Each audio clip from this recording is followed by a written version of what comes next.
We continue our look at Greek civilization, one of the major roots of Western tradition, and we have been with the early ancestors of the Greeks so far.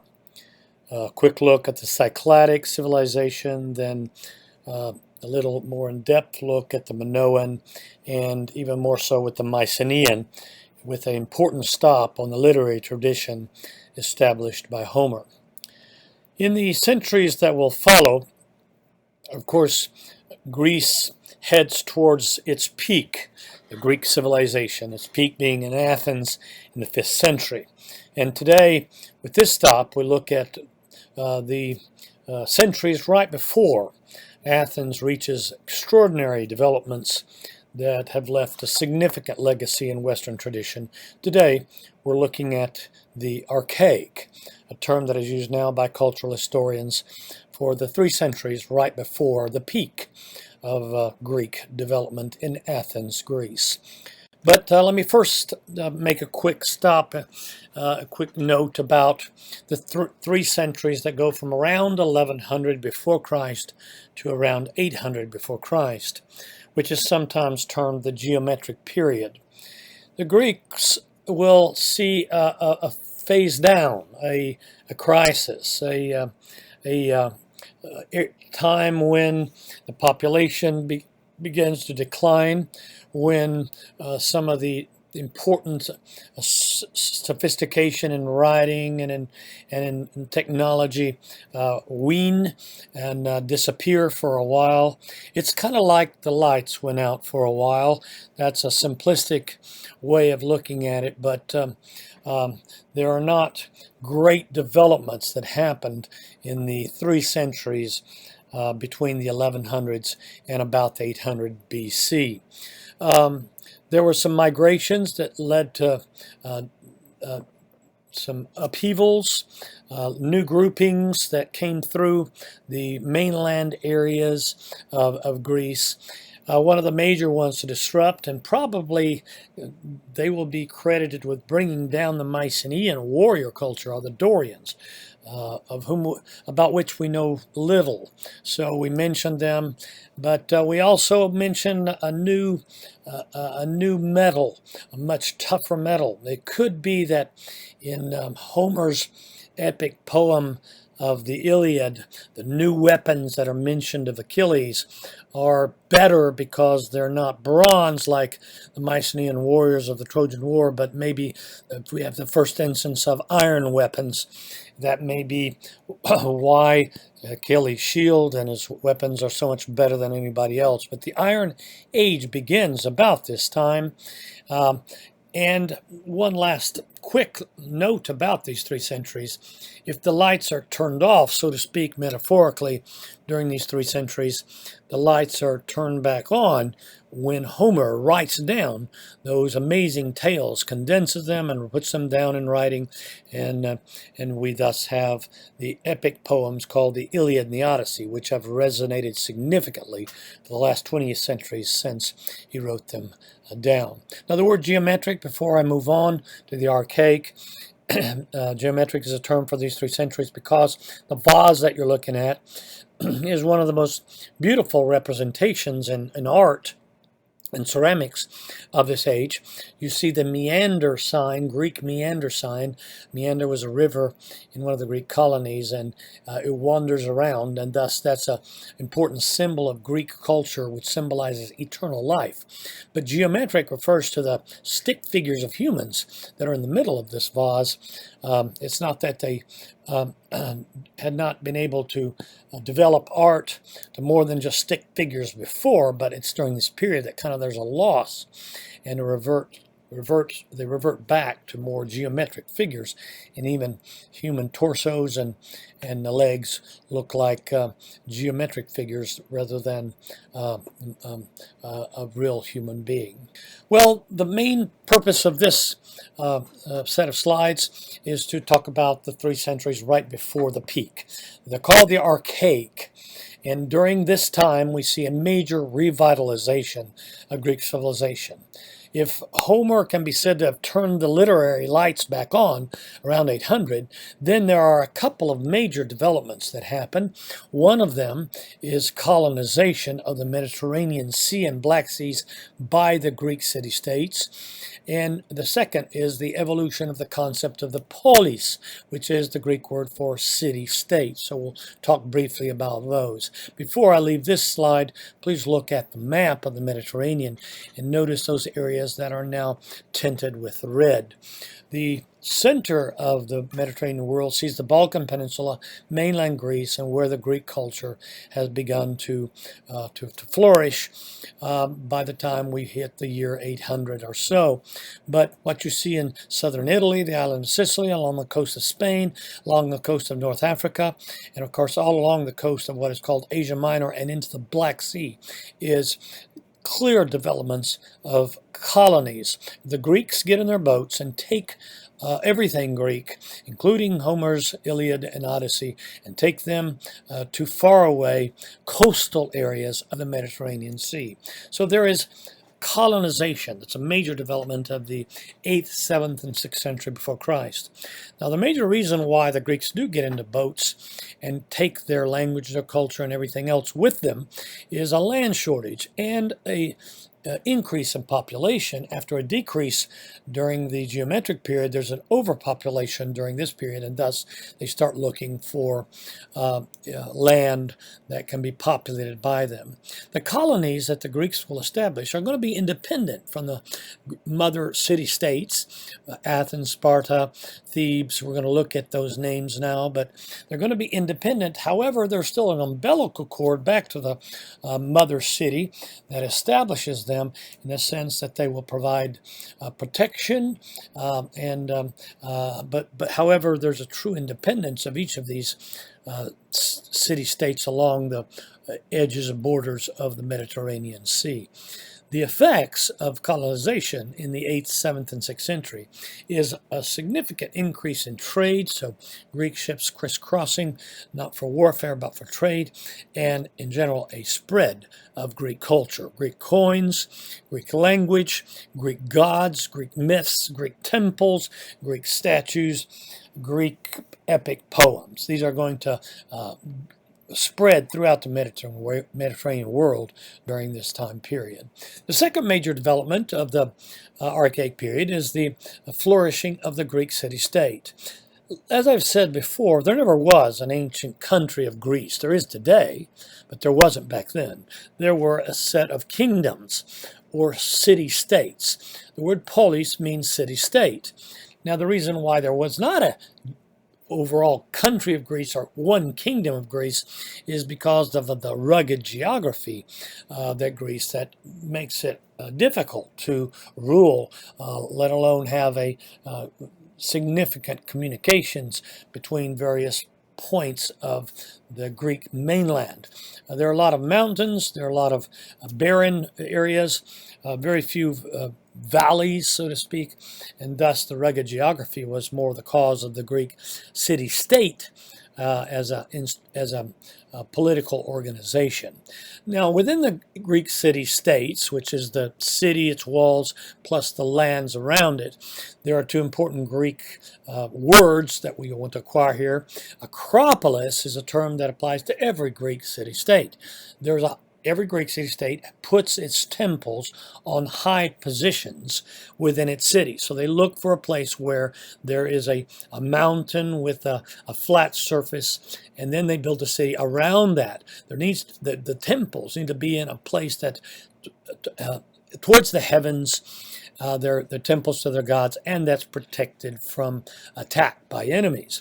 Then there is also the agora. Agora is the marketplace. There may be more than one, but there's one central one. That's where they meet. They discuss politics. They discuss economics. They discuss philosophy.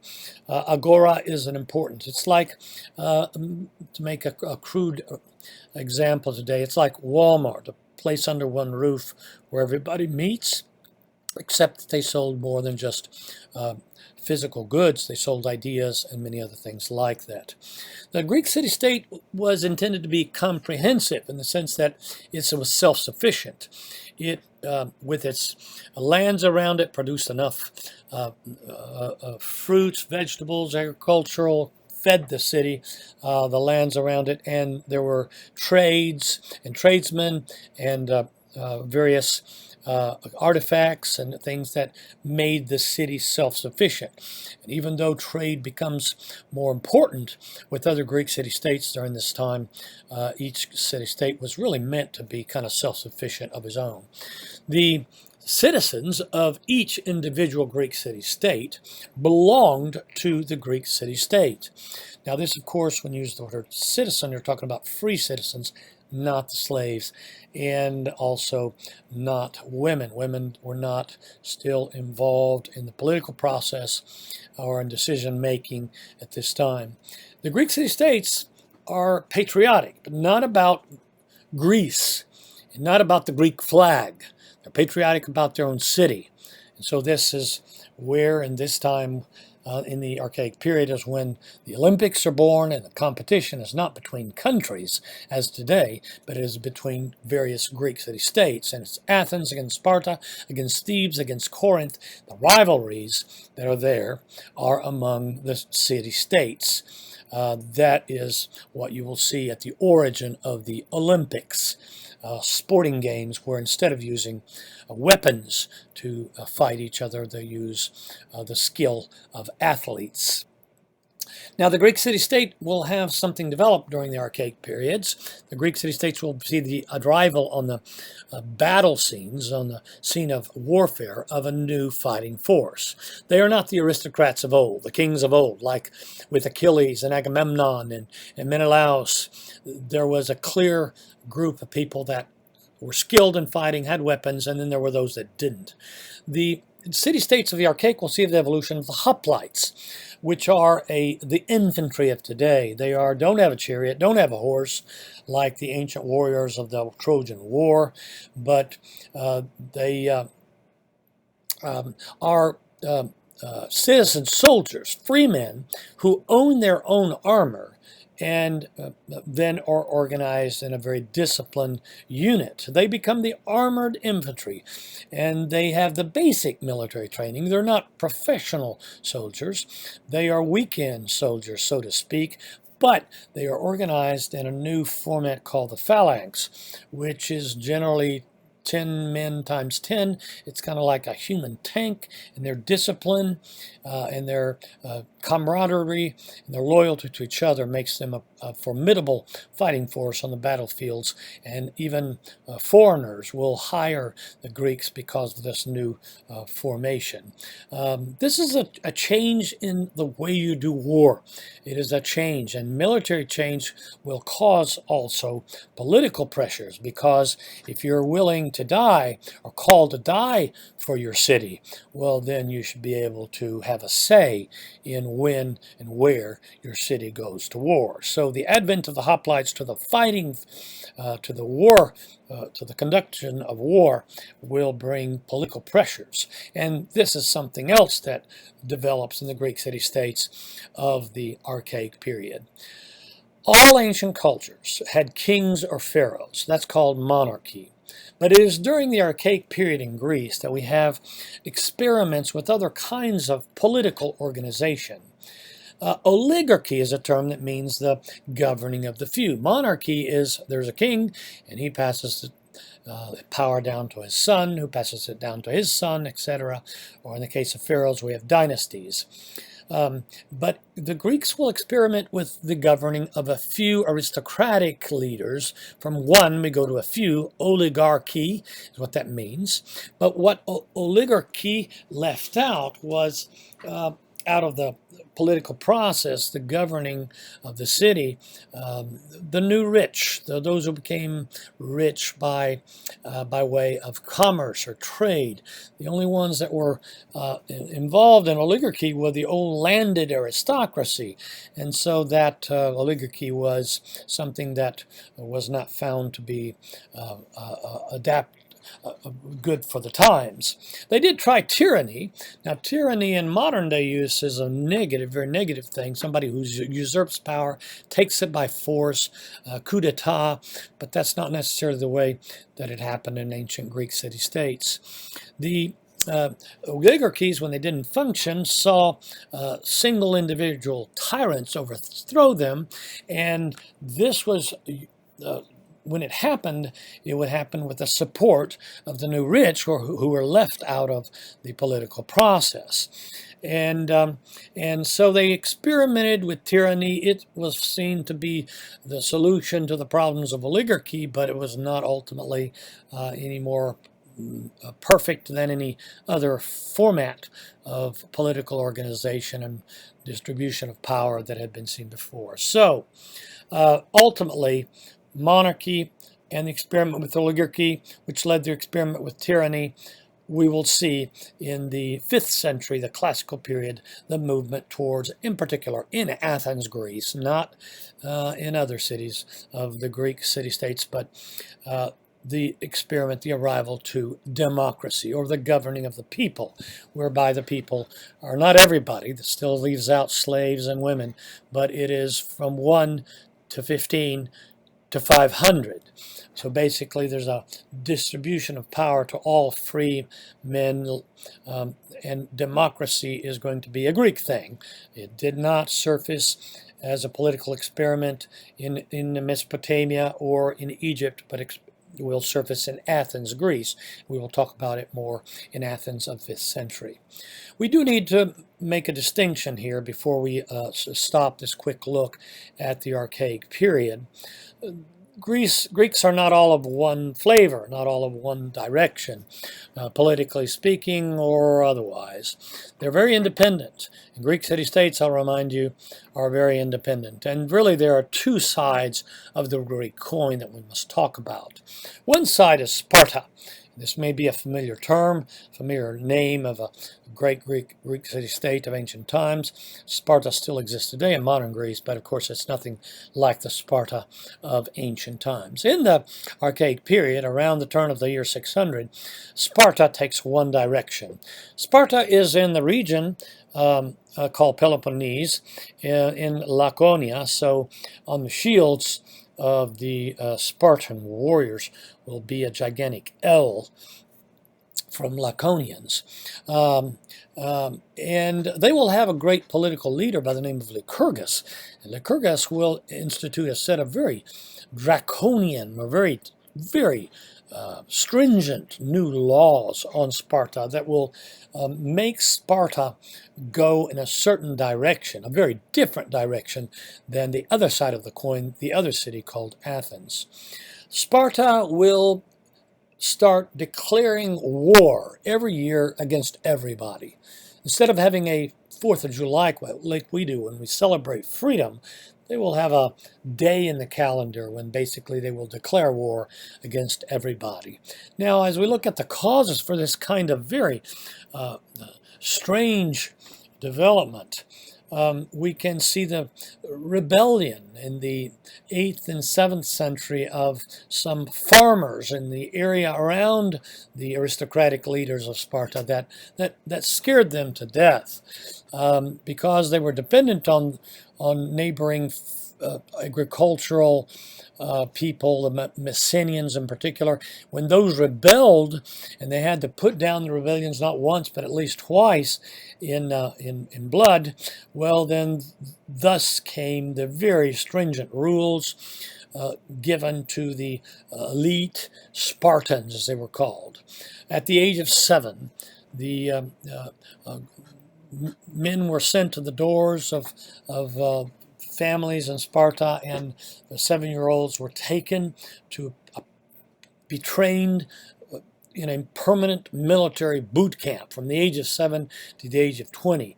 13 years of brutal training in which a boy was turned into a man quickly and was made to learn to survive on his own, combat, fellowship of his, and the companionship only of his fellow trainees, as fellow soldiers, fellow Spartan soldiers, and that military service lasted sometimes even up to the age of 60, and was, in a sense, a permanent military uh, development that the Spartans moved to. The social structure was that there were these kind of trained Delta force, elite forces called the Spartans, or Spartiates.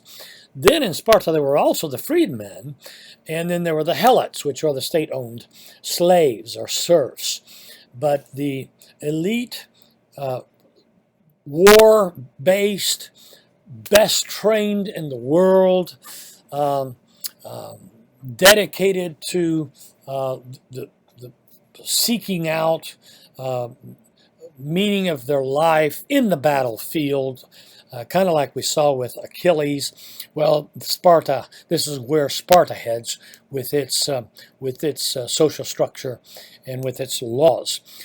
Here you see a map in front of you that shows you where at the tip end of the Peloponnese Peninsula, at the tip end of the Balkan Peninsula, you will see Sparta right there, and the lands around it is what the elite Spartans will control, and all the farmers, and keep them under them, and they will regain, therefore, a reputation of absolutely the most fearsome fighting force because of their training, their dedication, and they were recognized by that L on their shield and the red plumes on their hats and on their capes. So Sparta will be a very closed society. They will not encourage free travel, tourist industry. They are suspicious of anybody outside. They are very much going to close themselves, and they will discourage travel. They will not be heavily into the creative arts, intellectual pursuits. They will not do that. So very different than the Athens we're going to look at, especially when we get to the 5th century. They will have, of course, around them other Greek city-states that will want to ally with them because they're awesome, they're fearsome, and also you don't want to make an enemy out of them. So they will develop an empire in that lower part of Greece. It's called the Peloponnesian League, that will very much be allied with them. Now, the other side of the coin is the direction that the city of Athens takes. And when you're seeing where Athens is, inset in this map, and what the Athens of the turn of the 6th century looks like, as we have excavated it and recovered parts of it. The Athens of the 6th century before Christ is going to take a very different direction than Sparta. So the Greeks are not all alike, and definitely Sparta and Athens are going to be on different pages. They have the same language, same gods, same Homer, same, in many ways, values, except that the Spartans go to full military boot camp, permanently so, while Athens goes in a different direction. Athens will be the one that will experiment with various stages of government, politics. The Spartans will stay with the king and never worry about coming up with a better one, while it will be in Athens that stages of government experiments from monarchy to oligarchy to tyranny to ultimately democracy. The birth of democracy is in Athens, not in Sparta. So again, they get the credit for that. They will also be asking important questions like, what is true justice? What is the meaning of true justice? And we'll talk about that more when we come to the 5th century, but it is here they will ask fundamental questions.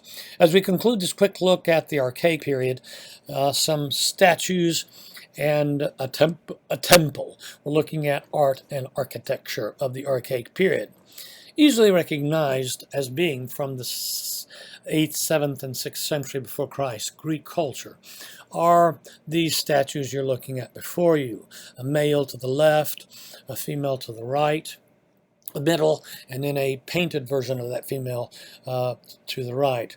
The technical terms are called kouros, the male nudes, and kora, the female clothed. That's going to reverse in the centuries to come in the way that Greeks do statuary and portray the physical body. But this is one of two brothers who are immortalized as great Greek fighters. We know their names, we know at what age they died in the battlefield, but we begin to see here in the anatomy of the male figure that they are moving away from the stick figures of geometric period and coming to a more humane or human look, but it's still quite stylized.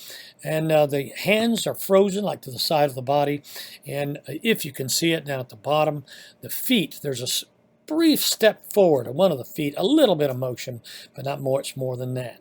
The most recognizable trait of the Archaic period is the Archaic smile. If you look up at the warrior's face, you can see a hint of it, but if you look in the middle at the female counterpart, a kora, clothed kora, she is in a procession, in a ritual procession, religious procession. You will notice that both of them have the braided hair, but both of them also have the archaic smile, and especially you can recognize that on the female figure in the middle. The smile on Greeks on statuary will disappear for nearly 2,000 years in Western tradition. And the next time you're going to see a smile or some attitude is going to be in the early 1500s with the Mona Lisa by Leonardo da Vinci, the most famous painting in the world. The smile is going to disappear from the time of the Archaic to the 2,000 years later to the Mona Lisa. I don't have a clue why, but that's just a fact. Now to the right, just a reminder to you, these statues are now just in their marble contours, but please notice that the reproduction you have on the right reminds us that these statues used to be painted. So they, again, like with the Minoans, the Archaic loved bright colors, pastel colors, and the way that kora looked originally is in that reproduction to the right. One last item. In the Archaic period, we also have the development of the construction of the houses, the temples to their gods, the Greek gods. Zeus, this is a temple to Hera. They will stylize the format, how they're going to do them, with a post-lintel system, typical Greek columns, and they will stop building them in wood and start building them in stone or in marble.